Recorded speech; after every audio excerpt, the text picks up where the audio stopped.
Olá, meu aluno, tudo bem com você?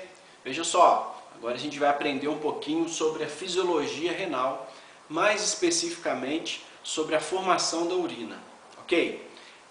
Os rins apresentam várias funções no organismo, né? E uma delas é promover a eliminação dos excretas, excretas nitrogenados, metabólitos de hormônios que produzimos, né? E outras moléculas, né? Eletrólitos e outras moléculas que nosso organismo não precisa mais, tá? E para isso essas moléculas são retiradas do sangue, certo? Então, para a gente entender o funcionamento do rim e, consequentemente, a formação da urina, que é o modo como ele retira, o organismo retira esses excretas do organismo, né, dele mesmo, a gente precisa entender um pouco sobre a morfologia do rim, um pouco sobre a vascularização do rim e um pouco sobre as unidades filtradoras do rim, que é onde efetivamente ocorre a formação da urina, ok? Então vamos lá, olha só,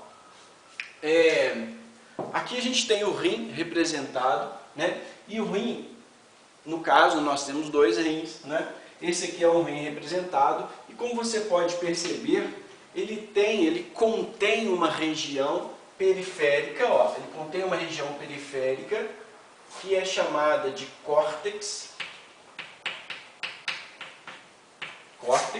e uma região mais interna que é chamada de medula.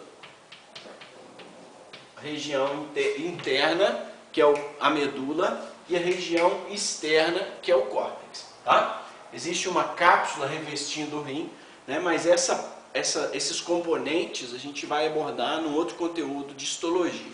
Tá bom? Bom, para a gente aqui interessa então que você entenda a princípio o córtex e a medula, correto? Esse córtex e a medula recebem uma vascularização, tá? que traz o sangue pela artéria renal, ok? Então a artéria renal vai trazer o sangue para o rim, a artéria renal. Esse vaso sanguíneo, essa artéria renal, penetra por uma abertura que ele contém, chamada de hilo, e ele vai se ramificando, tá? Vai se ramificando em outras artérias, um pouco menor, bem menores, na verdade, né? Por exemplo, a artéria arciforme é uma delas, tá? E aí, eles vão ficando cada vez mais ramificados, formando as artérias interlobares, depois interlobulares, depois vão se formando arteríolas e até então chegarem em capilares, tá? Então, quando chega lá no córtex, tá? Esses vasos estão sob a forma de arteríolas e capilares. Daí então ocorre a formação da urina, que depois a gente vai comentar, ok? E esse sangue retorna. Ao retornar, inicialmente ele passa por vênulas, ok? E depois por veias, até que essas veias se fundem e o sangue então vai sair do rim pela veia renal, tá? Então a gente tem uma circulação sanguínea que vai trazer o sangue a ser filtrado para o rim pela artéria e vai conduzir o sangue após a filtração do rim, né, pela veia, correto? O que saiu do sangue então vai ser direcionado pelos ductos coletores que vão se fundir e esse conteúdo vai ser conduzido até a bexiga, onde vai ser armazenada, por um ducto chamado de ureter, por um canal chamado de ureter, ok? Então isso acontece com ambos os rins, é uma formação contínua de urina ali nos rins durante o seu funcionamento, ok? Então essa vascularização está um pouco ampliada aqui para a gente entender melhor. Então nessa região aqui, ó, onde o sangue o vaso sanguíneo apresenta um calibre um pouco maior, nessa região seria a artéria, ok? Artéria ou as artérias, à medida que entra no rim. Depois, em outro momento, vai se ramificando, formando as arteríolas, tá? Depois vem os capilares, ok? As vênulas, ó, capilares, as vênulas e as veias, né? No caso aqui uma só representada, o sangue então vai chegar pela artéria e vai retornar ao organismo, né, a circulação sistêmica pela veia ao sair do rim. Ok? Joia, beleza, segue comigo aqui. Veja só, essa vascularização, como acontece, como ela está presente no córtex e na medula, ao passar pelo córtex, o sangue que passa pela circulação, né, por essa vascularização, ele encontra estruturas filtradoras que ficam localizadas preferencialmente, né, na região cortical. Existem alguns localizados logo na junção do córtex com a medula, tá? E essas regiões, nessas estruturas que formam a urina, são chamadas de néfrons. Ok? Ó, néfron. E aqui a gente tem um néfron representado. Tá? Ó, aqui está um néfron representado. Os humanos apresentam aí aproximadamente 1 milhão de néfrons, né, nos 2 rins, ok? São estruturas que gastam muita energia, então o rim é o órgão que possui a maior população de mitocôndrias, a segunda maior população de mitocôndrias do organismo, né, atrás do cérebro. O metabolismo renal é muito grande. A gente vai comentar um pouco daqui a pouco, né? Então olha só, o néfron apresenta as seguintes regiões. Bom, cápsula de Bowman, túbulo contorcido proximal, alça de Henle, túbulo contorcido distal. Ok? Vou abreviar aqui. Olha só. Ó, essa região toda, essa região é a cápsula de Bowman. Essa região é o túbulo contorcido proximal. Túbulo contorcido proximal, ok? Essa região é a alça de Henle, e aqui a gente encontra o túbulo contorcido distal. Túbulo contorcido distal. Em alguns esquemas, o túbulo contorcido distal está virado para essa posição, mas no real, né? Tecido vivo, a gente encontra ele voltado para a cápsula de Bowman. Daqui a pouco você vai entender a importância disso. Ok? Então a gente tem dois sistemas de condução aqui. Um que conduz o sangue e o outro que conduz a urina em formação. Ok? Se a gente juntar esses dois, o que a gente encontra vai ser o seguinte, olha só. Essa artéria renal vai conduzir o sangue até o néfron. E esse sangue vai chegar por uma arteríola. Olha ali, ó. Quando ele encontra o néfron, ele vai chegar como já no formato de arteríola. Ok? E aí se ramifica, formando capilares. Ó, os capilares formam um novelo na cápsula de Bowman. Esse novelo de capilares é chamado de glomérulo. Ok? Então aqui a gente tem um glomérulo. E aí ele entra nessa região e depois sai dela. Ó. O sangue circula por ali, por uma arteríola. Aqui conduz o sangue à arteríola aferente, conduz o sangue para o glomérulo. Aqui leva o sangue do glomérulo, é a arteríola eferente.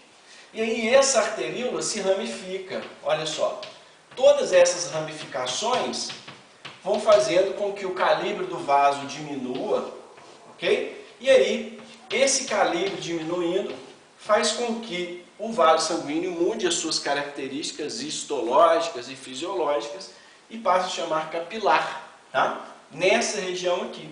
No caso, chamados de capilares peritubulares. Tá? Estão na periferia do túbulo, na periferia desse túbulo, na periferia do néfron, tá? Nessa região do néfron. E aí, como vem para a medula, esses capilares peritubulares chegam até a medula, tá? Ó, eles recebem um nome, eles são também conhecidos como vasos retos, ou vasa recta, ok? Vasos retos, olha aí. Então, ao longo desses vasos retos, vai acontecer alguns processos de formação da urina, ok? E aí, posteriormente, esses vasos retos vão originando vênulas, ó, vênulas que vão se fundindo até levar o sangue para fora do rim. Olha lá, pela veia. Ok? Veja só, então para a formação da urina, inicialmente é necessária a entrada de algumas moléculas no glomérulo pela cápsula de Bowman. Esse processo acontece dependendo de algumas características da molécula e da circulação. Vão ser abordados posteriormente. Tá? Então, nesse primeiro momento, essa primeira oportunidade que algumas moléculas têm de entrar no néfron pela cápsula de Bowman é chamada de filtração. Então está aqui, ó, filtração glomerular, né? É a entrada das moléculas pequenas, tá? Que vão passar pelas fenestras, pelos buraquinhos que tem nos capilares aqui no glomérulo, tá? Vão passar por entre projeções de células que tem ali chamadas de podócitos, que envolvem esses capilares, ok? E aí elas vão entrar na cápsula de Bowman. Esse conteúdo da cápsula de Bowman é chamado de filtrado, correto? E vai circular por dentro do néfron, tá? Mas se a molécula não conseguir entrar aqui pela cápsula de Bowman, se ela não for filtrada, ela continua na circulação, glomérulo, ó, vem para os capilares peritubulares, pelos capilares peritubulares, e aí elas têm uma nova oportunidade de entrar ali no néfron para um processo ativo, processo que gasta energia, chamada de secreção. Número 2, secreção. Certo? Então, algumas moléculas preferencialmente são secretadas no túbulo contorcido proximal, outras na alça descendente de Henle, outras na alça ascendente, outras no contorcido distal. Tá? Vai depender de qual transportador que é encontrado ali. Ok? Certo? Então, vamos continuando.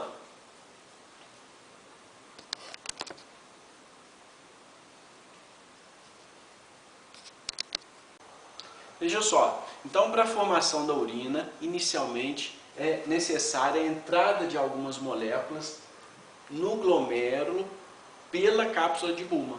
Esse processo acontece dependendo de algumas características da molécula e da circulação. Vão ser abordados posteriormente. Tá? Então, nesse primeiro momento, essa primeira oportunidade que algumas moléculas têm de entrar no néfron pela cápsula de Bowman é chamada de filtração. Então está aqui, ó, filtração glomerular, né? É a entrada das moléculas pequenas, tá? Que vão passar pelas fenestras, pelos buraquinhos que tem nos capilares aqui no glomérulo, tá? Vão passar por entre projeções de células que tem ali chamadas de podócitos, que envolvem esses capilares, ok? E aí elas vão entrar na cápsula de Bowman. Esse conteúdo da cápsula de Bowman é chamado de filtrado, correto? E vai circular por dentro do néfron, tá? Mas se a molécula não conseguir entrar aqui pela cápsula de Bowman, se ela não for filtrada, ela continua na circulação, glomérulo, ó, vem para os capilares peritubulares, pelos capilares peritubulares, e aí elas têm uma nova oportunidade de entrar ali no néfron para um processo ativo, processo que gasta energia, chamada de secreção. Número 2, secreção. Certo? Então, algumas moléculas preferencialmente são secretadas no túbulo contorcido proximal, outras na alça descendente de Henle, outras na alça ascendente, outras no contorcido distal. Tá? Vai depender de qual transportador que é encontrado ali. Ok? Certo? Então, alguns serão absorvidos no túbulo contorcido proximal, outros na alça de Henle, enquanto outros no túbulo contorcido distal. Vai depender do tipo de molécula transportadora que existe ali. Tá? Então, alguns são preferencialmente reabsorvidos em cada uma dessas regiões. Ok? Então, ó, o terceiro evento que acontece é a reabsorção.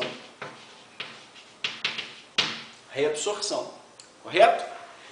Perceba que as moléculas entram no néfron pela filtração ou pela secreção e voltam para o sangue pela reabsorção. O que sobrou no néfron vai seguir para o ducto coletor, tá? E este vai conduzir para fora do rim para o ureter.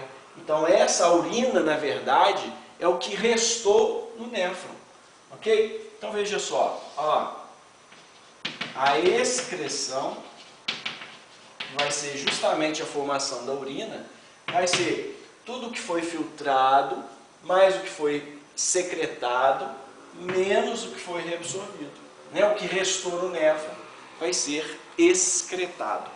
Correto? Então daí a gente tem uma visão geral de como acontece o processo de formação da urina. Tá? É um processo que envolve muitos detalhes celulares, moleculares, né? E fisiológicos, inclusive. Por exemplo, na filtração, ó, o que acontece ali para ela ocorrer é o seguinte: a pressão sanguínea, né, que conduz o sangue até essa região, aqui no néfron, nessa região, ela é chamada de pressão hidrostática. Pressão hidrostática. Então ela vai empurrar o conteúdo que está no sangue para o néfron, ok? Só que existe uma resistência natural da cápsula de suportar essa pressão. É chamada de pressão capsular. Pressão capsular. Ok? E além disso, existe ali uma diferença de concentração entre o filtrado que está na cápsula de Bowman e o sangue. Essa diferença de concentração faz com que a água se desloque preferencialmente para um lado ou para o outro. Tá? Então essa diferença de pressão, que é resultante da diferença de concentração, é chamada de pressão osmótica ou pressão oncótica. Pressão oncótica. Então, repetindo, pressão hidrostática é a pressão arterial, que é a favor da filtração. A pressão capsular é a pressão da cápsula, que é contra a filtração. E a pressão oncótica é dependendo a favor, dependendo contra. Na maioria das vezes ele é contra. O fisiológico é que seja contra a filtração também. Ok? Então, para que haja a filtração, olha só, para que haja a filtração, a pressão hidrostática tem que ser maior do que a pressão capsular junto com a pressão oncótica. Tá? Para a filtração acontecer, o sangue tem que, os componentes do sangue têm que passar para a cápsula. Correto? Isso vai acontecer nessas condições. Tá? Em algumas condições, a pressão atrapalha completamente aqui. A filtração toda comprometida, o rim pode entrar em falência. Por exemplo, olha só, como a pressão hidrostática é a pressão sanguínea, se essa pressão sanguínea pressão arterial estiver muito baixa, a pressão hidrostática vai ser menor do que as outras.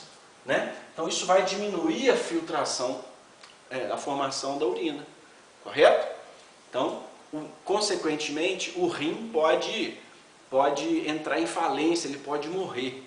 Por que ele pode morrer nesses casos? Olha só, ele pode necrosar. Por quê? Porque quando o filtrado vai passando pelo néfron, olha só, essas moléculas, elas têm que passar por esse tecido da medula até atingir os vasos sanguíneos, os vasos retos. E nessa passagem, essas moléculas são, na verdade, nutrientes. Então, as células encontradas nessa região são nutridas por esse filtrado que estava no néfron e vai ser reabsorvido.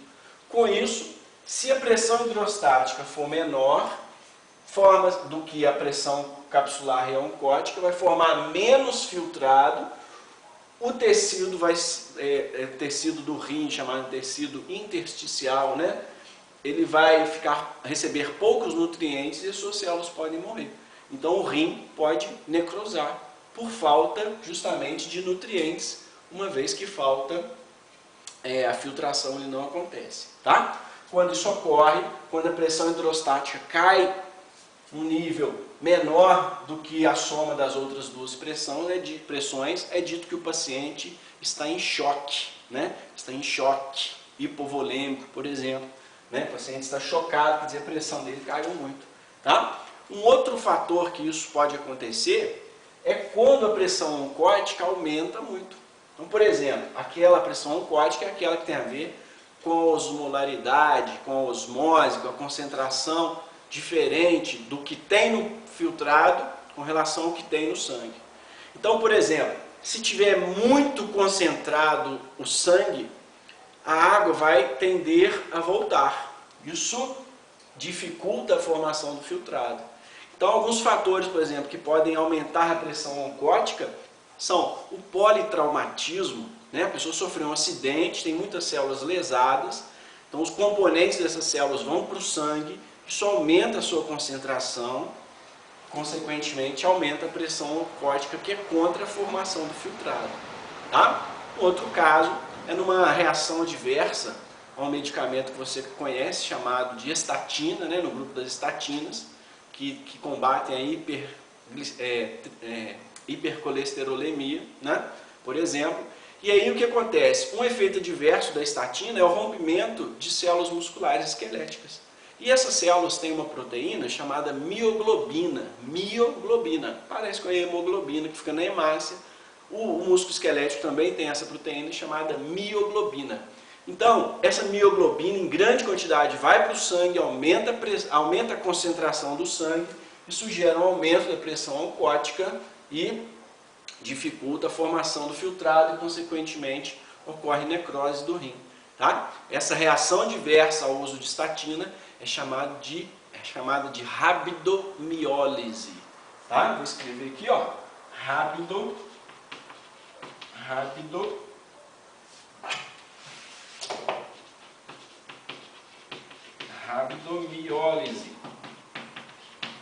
Tá? A reação adversa às estatinas. Então, o paciente que usa estatina tem que, de tempo em tempo, fazer um monitoramento das proteínas plasmáticas. Ok? Joia? Então, ó, olha lá. Então, você já entendeu aqui o funcionamento renal, né? Então, por exemplo, o sódio, né, o íon sódio, ele é totalmente filtrado, né? Mais de 100% dele que é filtrado, 1% é excretado. Ou seja, ao longo do néfron, ele é todo reabsorvido. Preferencialmente no túbulo contorcido proximal. Tá? E daí o potássio também faz isso, o cloreto também faz isso, todos os eletrólitos, os ácidos, né, eles são reabsorvidos. Ok? Os metabólitos hormonais. Nesse processo do sangue passar pela alça de Henle, a gente tem o seguinte, ó. Esse tecido renal, a medula e o córtex têm concentrações diferentes, né? Então o córtex é menos concentrado do que a medula. Isso significa que nessa região medular existem moléculas que existem em menor quantidade do que na região cortical. Por exemplo, aqui tem muito ácido úrico, tem muita ureia, né? Que não tem aqui tanto na região cortical. Aqui embaixo tem muito mais sódio, aqui fora, do que não tem aqui. Aqui embaixo tem menos água do que aqui, correto? Então existem diferentes quantidades dessas moléculas que vão promover uma diminuição da concentração aqui em cima e um aumento da concentração aqui embaixo. Ok? Joia, joia, joia. Joia, beleza. Bom, aqui está então a parte das concentrações do córtex e da medula, né? Então, por exemplo, a água vai passando por aqui e à medida que ela vai descendo na região da medula, a água sai do concentração de sódio na mácula densa. Então, na verdade, quando essa concentração estiver baixa, pouca quantidade de sódio na mácula densa, indica que pouco sódio está sendo filtrado e aí isso vai desencadear uma resposta que a gente vai ver já já, que vai aumentar a pressão arterial. Tá? Bom, outro ponto importante que acontece é o seguinte, aqui nas células justaglomerulares ocorre a presença de receptores para adrenalina, para noradrenalina, ok? Então existem ali receptores chamados de adrenérgicos. Ó, ativação, vou representar como mais, ativação de receptores adrenérgicos do tipo beta 1, ok? Um outro vídeo que a gente vai explicar melhor sobre esses tipos de receptores na disciplina de farmacologia, ok? Então, ó, os receptores adrenérgicos beta 1 estão localizados aqui, ó, nas células justaglomerulares, ok? Então, quando ocorre uma situação onde há liberação de adrenalina ou de noradrenalina, eles ativam esses receptores, a adrenalina ou a noradrenalina se liga nesse receptor aqui na célula e vai gerar uma resposta, que já já a gente fala, para aumentar a pressão sanguínea. Não é isso? Não aumenta a pressão quando, sob a ativação da adrenalina, uma situação de estresse, por exemplo, ok? Uma das explicações é essa, tá? E ali também, nas células justaglomerulares, ocorre outro fator, que é a própria pressão arterial. Tá? Então, um aumento da pressão arterial, que é a própria pressão arterial. Uma diminuição da pressão arterial, ok? Vai levar, percebida por receptores aqui nas células justaglomerulares, nessa arteriolar aferente, vai levar a desencadear uma resposta que gera um aumento, né, dessa pressão, correto? Então veja só, a mácula densa e as células justaglomerulares, elas conversam para poder aumentar a pressão arterial. Nessa conversa, a mácula densa, por exemplo, secreta moléculas, ó, por exemplo, moléculas chamadas de prostaglandinas, vou repetir, prostaglandina, tá? Então, baixa concentração de sódio na mácula densa promove a liberação de prostaglandinas, que vão estimular as células justaglomerulares a secretar um hormônio denominado renina. Renina. Certo? Guarda o nome desse hormônio aqui, renina. Ele vai ser produzido pela célula justaglomerular quando ela recebe a prostaglandina da mácula densa. Ok? Além disso, a célula justaglomerular é diretamente estimulada, como a gente viu, pela ativação adrenérgica, beta 1, e pela uma redução da pressão arterial. Tá? Então, o que acontece? Outras moléculas também ativam as células justaglomerulares. Por exemplo, uma molécula chamada de ADP. Ok? ADP. E uma outra molécula chamada angiotensina. Ela ativa também as células justaglomerulares a secretar essa renina. Correto? Existem os fatores que controlam e diminuem a secreção de renina. Tá? A mácula densa também secreta moléculas que inibem a célula justaglomerular em secretarem a renina. Por exemplo, o próprio ATP. Ok? Mas em outro momento a gente comenta a respeito disso. Perceba que agora, sob estas condições, houve a liberação desse hormônio no sangue, a renina. Ok? E a renina tem um papel importantíssimo no aumento da pressão arterial, porque ela vai participar do chamado sistema renina-angiotensina-aldosterona. Ok? Então, olha só o que acontece. Existe no sangue o angiotensinogênio. Angiotensinogênio, uma molécula plasmática secretada pelo fígado, uma proteína que fica no sangue. Esse angiotensinogênio, em presença da renina,